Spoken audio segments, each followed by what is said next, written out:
Shalom, salam sejahtera. Departemen Bakti Wanita Advent, Uni Indonesia Kawasan Barat, mempersembahkan Renungan Harian Wanita Kristen 2023 disusun oleh Ibu Ria Sinuraya. Kamis, 16 Februari dengan judul Allah yang tak berubah. Firman Tuhan di dalam Ayub 8 ayat 3, masakan Allah membengkokkan keadilan? Masakan yang Maha Kuasa membengkokkan kebenaran? Beberapa tahun yang lalu, kami mengalami ketidakadilan dalam pekerjaan. Di tempat kerja suami saya, atasannya tidak menyukainya dan berusaha menekannya, bahkan berusaha memindahkannya dari posisi dan jabatan pekerjaan sebelumnya, supaya suami saya melakukan pekerjaan baru yang sebenarnya tidak ada hubungannya sama sekali dengan profesinya.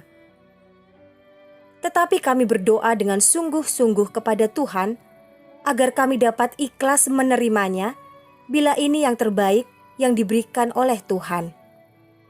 Beberapa bulan kemudian terjadi pergantian jabatan. Jabatan yang dipegang oleh atasan suami saya justru digantikan oleh suami saya. Jadi, pada saat kita tulus ikhlas dan pasrah kepada Tuhan, hal luar biasa akan terjadi di mana kuasa Tuhan dan keadilannya akan diberikannya.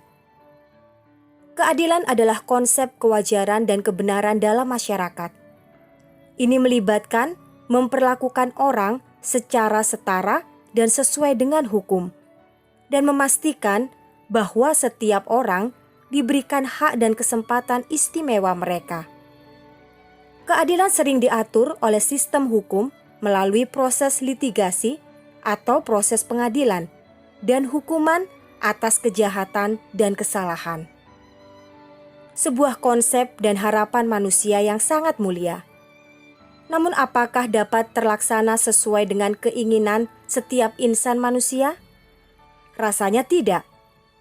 Sebab dalam menangani sebuah perkara hukum, banyak faktor yang mempengaruhinya, mulai dari ketersediaan pasal yang mengaturnya sampai kepada faktor manusianya. Oleh karena itu, secara umum, hukum dipakai lebih untuk panduan saja bahwa setiap orang punya hak dan tanggung jawab, walaupun tingkat kesetaraannya cukup bervariatif. Dalam menangani sebuah perkara, maka harus ada landasan hukumnya, hakim, jaksa penuntut, pembela, dan keputusan dakwaan, hukuman atau kebebasan. Landasan hukum yang dipakai oleh Tuhan adalah ke-10 hukumnya. Firman Tuhan di dalam Matius 5 ayat 21-22, kamu telah mendengar yang difirmankan kepada nenek moyang kita, jangan membunuh. Siapa yang membunuh harus dihukum. Tetapi aku berkata kepadamu, setiap orang yang marah terhadap saudaranya harus dihukum. Siapa yang berkata kepada saudaranya kafir harus dihadapkan ke mahkamah agama, dan siapa yang berkata jahil harus diserahkan ke dalam neraka yang menyala-nyala. Lalu hakimnya sekaligus pembelanya adalah Kristus.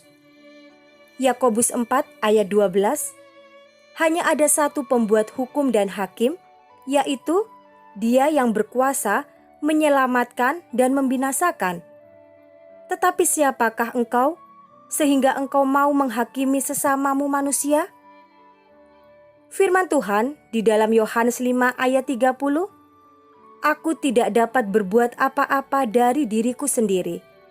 Aku menghakimi sesuai dengan apa yang aku dengar, dan penghakimanku adil, sebab aku tidak menuruti kehendakku sendiri, melainkan kehendak Dia yang mengutus aku. Roma 8 ayat 34, Kristus Yesus yang telah mati, bahkan lebih lagi yang telah bangkit, yang juga duduk di sebelah kanan Allah, yang malah menjadi pembela bagi kita. Lalu siapa jaksa penuntutnya? Lukas 22 ayat 31, Simon, Simon, lihat, iblis telah menuntut untuk menampik kamu seperti gandum. Jelaslah di sini bahwa iblis adalah pendakwa kita. Namun kita tak perlu khawatir dan takut, sebab Kristus sendiri adalah hakim dan pembela kita. Dan hukum yang dipakainya telah diberitahukan kepada kita terlebih dahulu agar kita tunduk dan melakukannya. Bukankah ini menandakan bahwa Allah tidak akan mungkin membengkokkan apa yang Dia sendiri telah tulis dan sampaikan kepada manusia? Wahai sahabat terkasih, tetaplah berharap kepada Allah yang Maha Adil, sebab itu akan menghasilkan kedamaian dalam jiwa Anda. Kiranya Tuhan memberkati kita semua sepanjang hari ini.